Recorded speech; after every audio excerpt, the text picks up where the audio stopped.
Hi, my name's Cody Johnson, and this is my story. I grew up in a house where God didn't really exist. My parents, great parents, they raised me to be don't lie, don't cheat, don't steal, show respect to others, respect your elders. But we never went to church. I never had that in my life where we never really talked about God at home. I just went on with my life. I remember Julia started her new job at New Cara, and she came home and she was talking about how great everybody is. And one person in particular, her name was Liz, she said, man, she's so nice. Liz wanted to get a small growth group together with me and Julia and Paige and Joe, our other friends, just the six of us. And instantly I said no, I don't want to. And she had always asked me why not? And I told her, I was like, nah, the biggest cop-out line later I found out, I don't think I need to go to a Bible study or a growth group or go to church to have a relationship with God. And that was my way out. I mean, I'd say that, and in the story, she couldn't come back at me like that. So that continued for a while, and finally I gave in and I went over to Liz's house and met her husband Ryan, and Paige and Joe were over there, and it was awesome.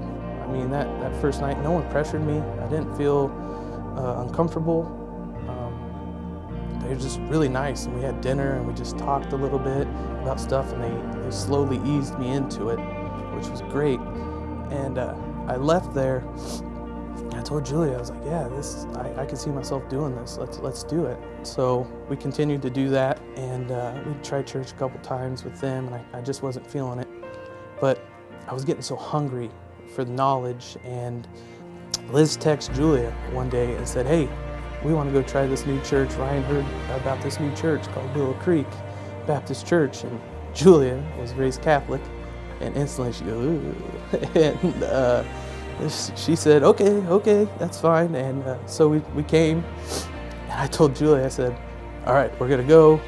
I don't want to sit in the front. I go, let's sit in the back. And everybody had that idea that day. So we walked in, and there's nothing but the front. So we sit there, and Pastor Mike gets up, and he's doing the Fisherman series. And he hooked me. He had me on pins and needles, and I remember looking at Julia, and she's like, got her notepad out and writing, and we were learning. I mean, it was awesome.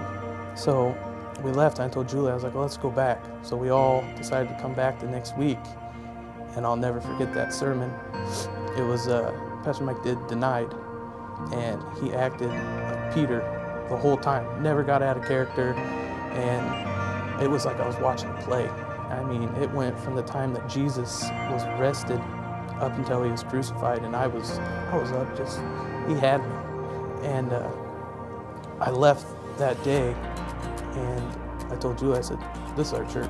This is where I want to go. I'm learning, I like it.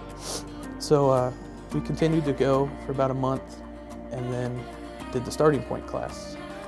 And we read the book, The Stranger, The Road to Emmaus, and I thought I wasn't going to be able to comprehend it, and that book is great. It makes it so easy to understand the Bible, and it takes you through that journey.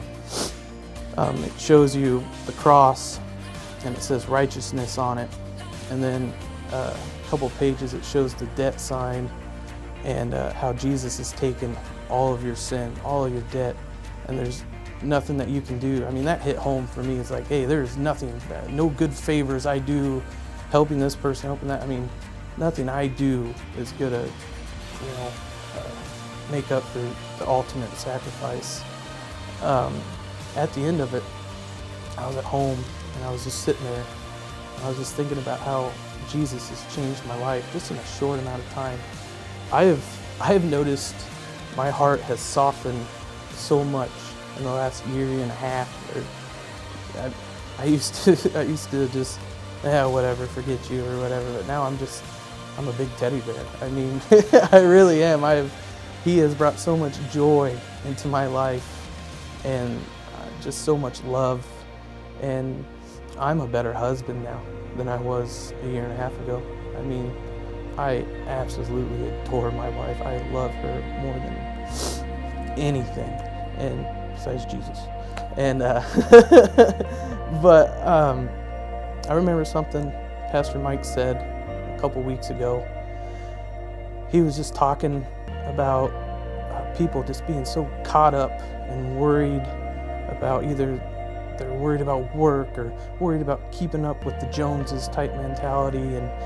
And he stopped and he looked and he said, the tomb is empty. The rest is just small stuff.